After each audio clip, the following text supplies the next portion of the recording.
and who also has a crazy story related to the history of science that I only just found out this afternoon. He is going to tell it for us because I made him, and he's going to read this poem for us. Please welcome Josh Groban.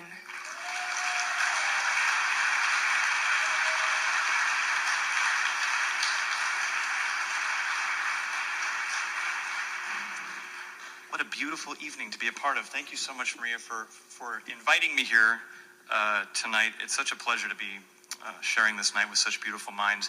And I'm reminded as I listen to Stefan talk about physics and his love of music, just how important tonight is in shining a light on how important arts are in schools and poetry is in finding the line between the wonder of what we know and what we don't know with students. So for anybody who's in school, elementary school, high school, streaming online or here tonight, I hope you're learning something wonderful tonight, as I am very lucky to learn tonight.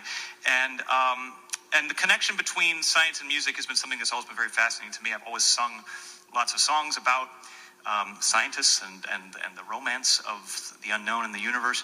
But I'm going to tell this story because I was emailing with Maria about kind of the night and what this poem meant to me, this beautiful poem by W.H. Auden.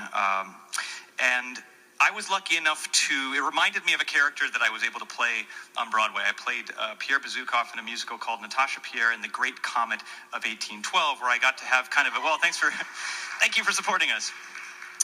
It closed, but I had a wonderful time while I was there. And I got to have this existential crisis every night looking up at the Great Comet. And in the story of War and Peace, where this musical was based, it is about the unknown. There was nation between science and religion and art. It was all open to interpretation. And 2 months after I got the role of Pierre, I took part in a TV show called Who Do You Think You Are, where I got to go on a surprise trip and learn about somebody in my family. I did not know where my brother, who's here tonight, and I were going. They sent me off to Bietigheim, Germany, to learn about my 8 times great-grandfather, Johann Jacob Zimmermann, who was a priest, an astronomer, a mathematician, and he was also a music teacher and a singing instructor in the 1600s. And they took me to the bell tower, where he looked out into the stars himself, and he witnessed the Great Comet of 1680. And he documented it, and his documentation of that great comet was written about by Sir Isaac Newton. Now, he was also a bit of an anarchist in the church. He was a good Lutheran. He followed the rules, but his relationship to the stars, his relationship to the wonder of what he was finding out there and the unknown, caused the church to basically view him as a heretic. He started to fall out with the church. He started to realize that there was corruption and there was the hunger for power, and he felt like the Great Comet was a sign that things were all going to be destroyed in the year of 1693. I don't know how he chose that year, but that's the year that he chose. On his way to America, he died before he could reach America. He died in the year of 1693, strangely. But,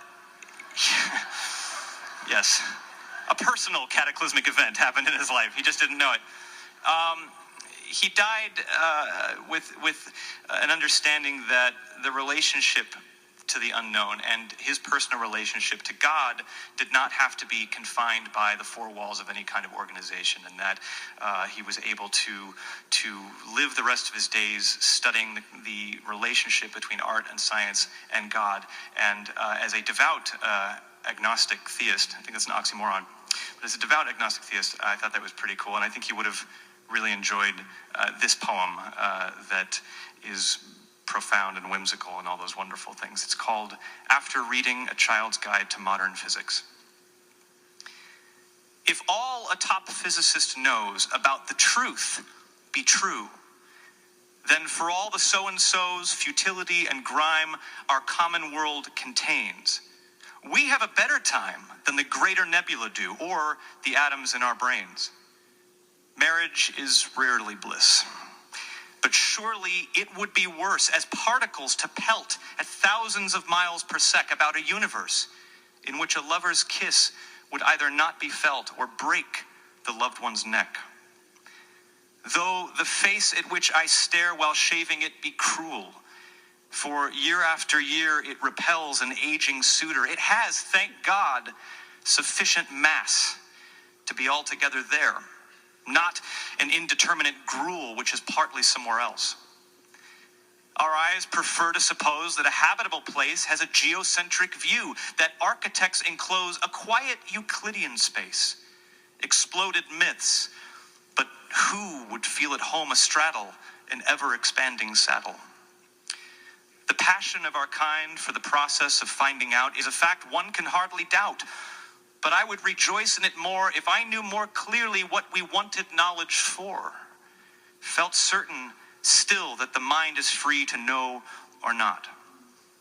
It is chosen once, it seems, and whether our concern for magnitude's extremes really becomes a creature who comes in a median size or politicizing nature, be altogether wise, is something we shall learn.